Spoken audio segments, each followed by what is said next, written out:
Okay. I almost didn't record this, not because it's dramatic.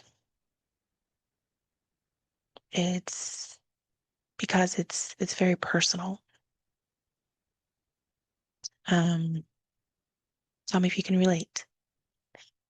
I'm strong in a lot of areas of my life. I can walk into a room and lead. I can open restaurants, new restaurants. I can have hard conversations. I can pray boldly.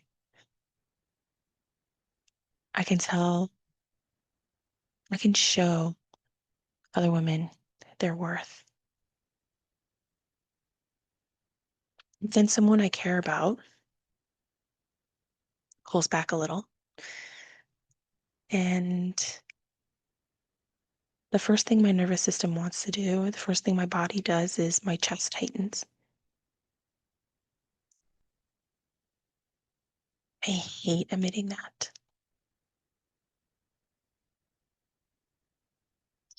Because for a long time, I thought if I were really secure, then that wouldn't happen. But the truth is that it's not the distance that gets me. It's the meaning that I give it. I immediately make it about me. Like, okay, what did I do? Was I too much? Was I not enough? Um, was I not soft enough? Was I too independent?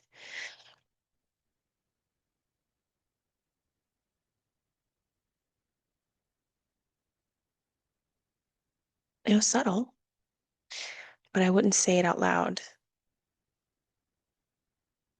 But the nagging feeling's always there. And then it starts my pattern.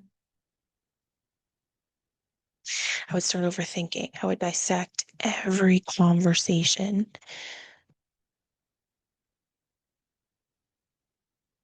dissect every tone, replaying things, looking for cues, trying to feel safe again. But I start doing more, becoming more available, giving more of my time, my attention, becoming more accommodating.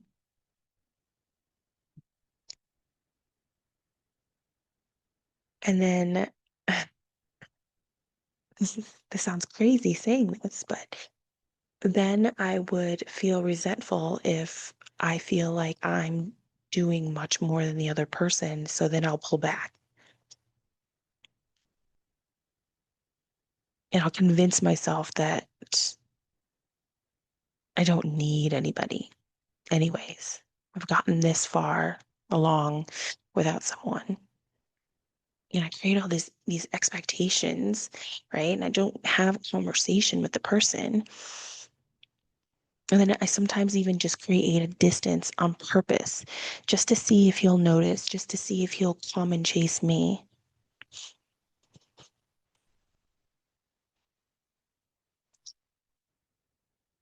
I don't love that. Now that I say it out loud, I actually sound really toxic, but it's real. And underneath all of that was one fear. It was fear. All that was driven by fear. That if I really let somebody need, like if I really let myself need someone and they leave, it'll, and people ultimately leave.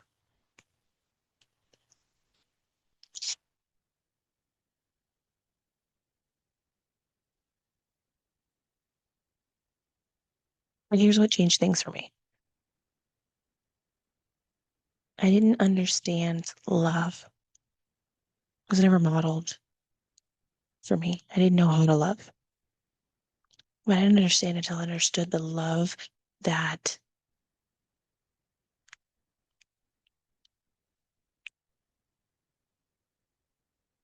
I didn't really understand love until I understood the love of Jesus in a way that wasn't performative.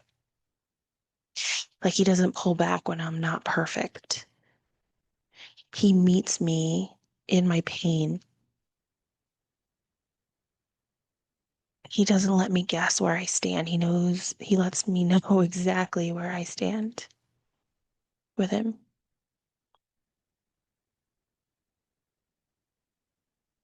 And that threw my nervous system for a loop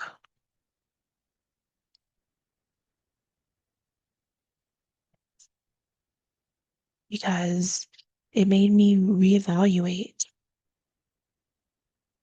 what I'd been chasing all this time. I've been chasing intensity. I've been chasing the belief that love had to be this thing that I had to work for, that I had to perform for.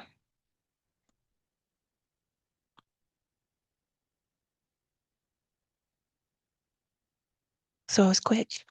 I was quick to give myself,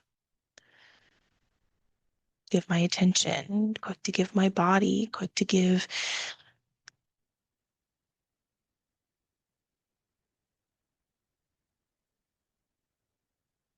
what I thought was connection. But afterwards, I just felt so empty. Not because I thought it was bad, but because I skipped the order of what a covenant should be. I skipped listening to the little voice that's inside of me, that intuition that I had. Like everything else, I was looking for what is next, what is the next level, instead of being present and really truly being there for that person and establishing a connection, a foundation. So I stayed strong. I stayed in control. I stayed guarded up because in my mind, that was the way to get love, to be perfect, to be unbothered, to be accommodating. And recently I felt that familiar feeling. There was a shift. When you just know your nervous system is telling you there's just something that's not, call it female intuition, call it what it is. So instead of spiraling and to instead of going through that pattern that I hate where I dissect everything, I just I had a conversation. I got real curious and I leaned in and I asked.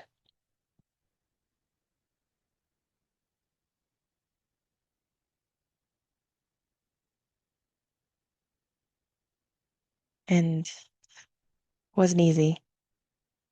I was sweating. My heart was beating so fast. It was so uncomfortable. But in that moment, I realized something. I wasn't tied to his answer. My worth was not tied to whether or not he chose me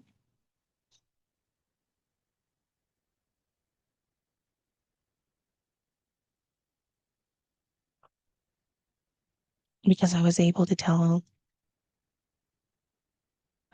speak and fully, truly believe what it was what I wanted. and to see if it was aligned with what he was giving me. So I can survive honesty. What I can't keep doing is abandoning myself and playing small.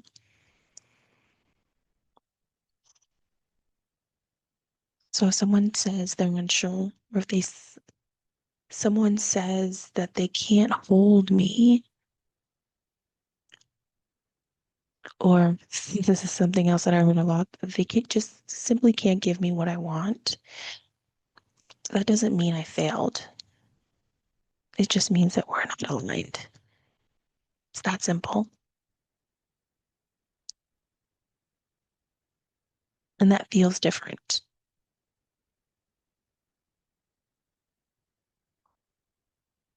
And I'm not trying to control whether someone stays anymore. I'm just trying to stay honest while they're here because I deserve something serious. I deserve for someone to meet me and invest in me and meet me with the same amount of energy that I'm outputting. I don't deserve crumbs. So I'm just trying to stay honest while they're here, to ask instead of assume and play that mental gymnastic to slow down because I want to see clearly. I want to feel and I want to make decisions in the right state of mind and be clear about it.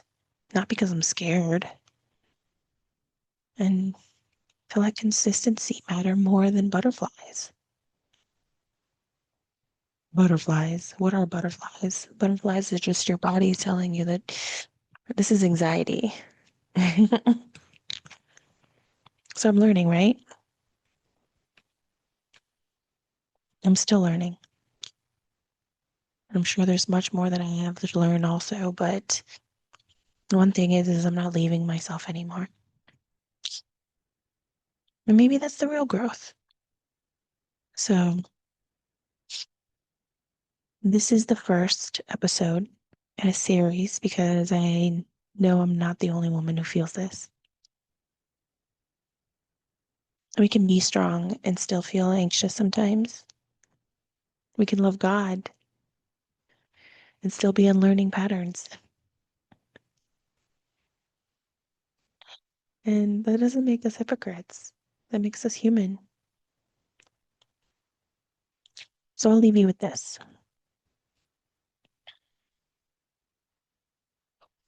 When you feel the shift, the pullback, the the shift in energy,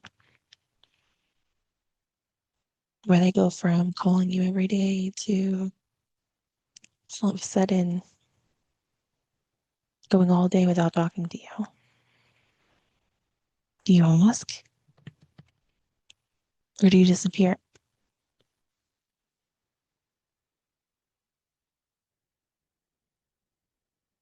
We'll talk more next week.